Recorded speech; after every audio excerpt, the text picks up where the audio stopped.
Assalamualaikum warahmatullahi wabarakatuh. Perkenalkan, nama saya Ninik Ningatu Zaidah dari jurusan Hukum Keluarga semester 3 kelas A. Saya di sini akan menjelaskan tentang konsep konflik norma dengan memenuhi tugas hukum perdata internasional. Baik, saya akan menjelaskan tentang apa itu konsep konflik norma. Konsep konflik norma terjadi ketika dua atau lebih sistem hukum di negara yang berbeda yang mengatur hal-hal yang sama dengan ketentuan yang berbeda atau bertentangan dengan muncul dalam hubungan hukum yang mengandung unsur-unsur asing. Di antaranya ada subjek hukum asing, yaitu kan subjek hukum kan berarti orang atau badan hukum ya. Nah, di sini subjek hukum asing terdiri dari dua. Yang pertama, objek hukum lintas negara. Yang kedua, peristiwa hukum di negara asing. Terus saya akan melanjutkan akan membahas tentang penyebab konflik norma. Penyebab konflik norma terdiri dari dua poin. Yang pertama, perbedaan sistem hukum antar negara. Yang kedua, perbedaan prinsip hukum. Nah, di dunia ini memiliki dua prinsip hukum. Yang pertama ada civil law, yang kedua ada common law. Terus poin yang kedua adalah perbedaan nilai-nilai budaya dan sosial. Jadi kita di dalam dunia ini menganut berbeda-beda budaya dan sosial yang kayak mempertimbangkan lagi kalau misalkan mau memutuskan sesuatu itu dari segi budaya dan sosialnya. Terus saya akan menjelaskan tentang peran HPI dalam konflik norma. Tadi kan saya sudah menjelaskan poin-poin tentang konsep konflik norma. Yang sekarang saya akan menjelaskan tentang peran HPI dalam konflik norma. Fungsi utama hukum perdata internasional yang pertama adalah mengadili mana yang berwenang mengadili, pengadilan mana yang berwenang mengadili itu. Terus yang kedua, mencegah forum yang merugikan. Terus yang kedua adalah pemilihan hukum, choice of law. Pemilihan hukum terdiri dari dua poin. Yang pertama, hukum negara mana yang berlaku. Yang kedua, menentukan lex cause, hukum yang mengatur. Terus saya akan menjelaskan tentang pengakuan putusan di negara asing. Pengertian pengakuan putusan di negara asing terbagi menjadi yang saya ketahui terbagi menjadi dua.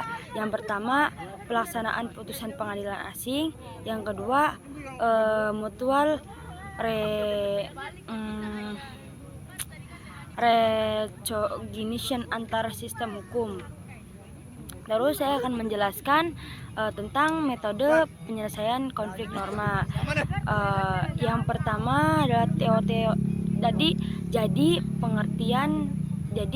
metode penyelesaian konflik norma itu ada teorinya dan ada tata caranya. Nah, di antaranya teorinya itu yang pertama lex loci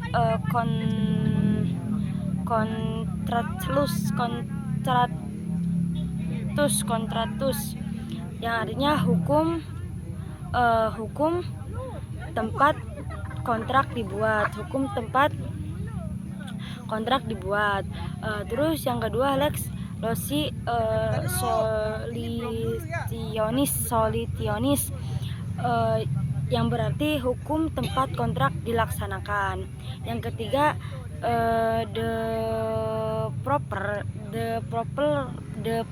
law of context yang berarti hukum hukum yang memiliki hubungan terdekat dengan kontrak.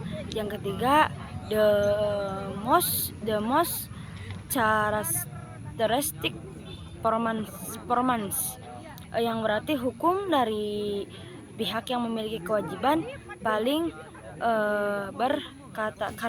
karakteristik. Baik, saya tadi menjelaskan tentang konsep konflik norma, tentang peran hubungan perdata internasional dalam konflik norma, terus metode penyelesaian konflik norma. Mungkin cukup sekian penjelasan dari saya, dilanjut oleh rekan saya. Kurang-kurangnya saya mohon maaf. Wabillahi taufiq wal hidayah. Wassalamualaikum warahmatullahi wabarakatuh. Assalamualaikum warahmatullahi wabarakatuh. Sebelumnya perkenalkan, nama saya Imron Zain Muslim dari kelompok 4. Khususnya saya akan menjelaskan tentang hukum perdata internasional dalam penyelesaian konflik. Khususnya saya akan menjelaskan dari prinsip penyelesaian titik taut terdekat. Yang pertama yaitu ada von Sibny teori, yang bisa diartikan dalam bahasa Indonesianya yaitu hukum dari negara yang memiliki hubungan paling erat, ada saling kerjasama lah di dalam tersebut. Dengan peristiwa hukumnya ada juga yang disebut close connections principle, yaitu menentukan hukum yang paling relevan. Bisa disebut juga prinsip hukum, prinsip ketertiban umum, prinsip ketertiban umum.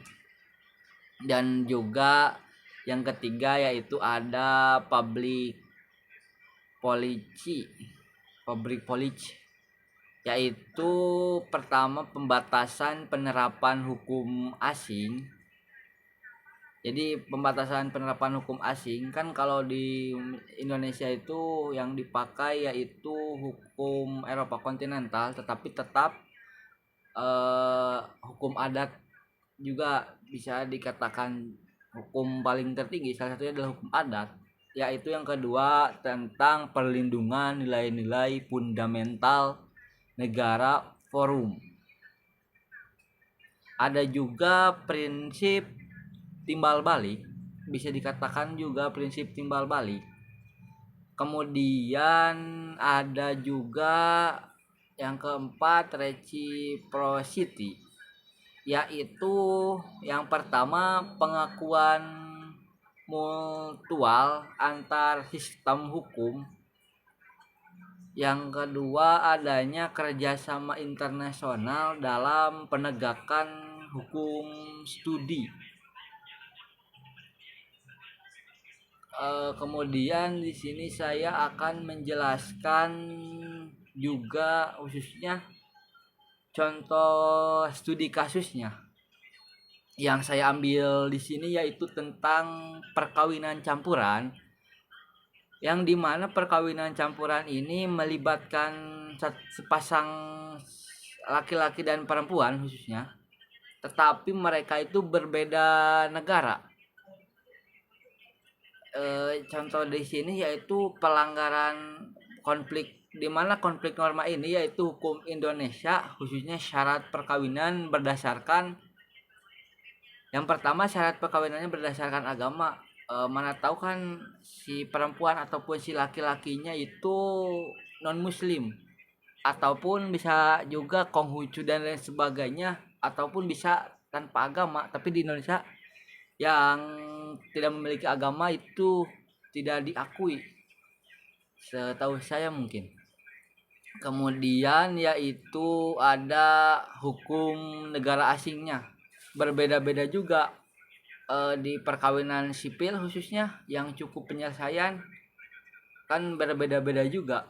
Beda juga yang membedakan hukum itu salah satunya yaitu budaya. Kan budaya Indonesia dengan budaya asing itu berbeda. Sependek pengetahuan saya, perbedaan dari negara, kan misalkan dari barat tuh ada, misalkan perkawinannya itu bebas dalam artian tanda kutip LGBT juga bisa menikah di luar negeri, khususnya kalau yang saya ketahui itu di Amerika. Ada juga kalau di Indonesia itu kan LGBT itu sangat dilarang. Kemudian ada juga penerapan prinsip nasional, yaitu pengakuan bersyarat berdasarkan keterlibatan umum ataupun kondisional dengan konversi internasional. Mungkin cukup sekian yang bisa saya sampaikan. Kurang dan lebihnya mohon dimaafkan. Cukup sekian. Wallahu muwaffiq ila aqwamit thoriq. Al insanu mal khata'i wan nisyan. Wassalamualaikum warahmatullahi wabarakatuh.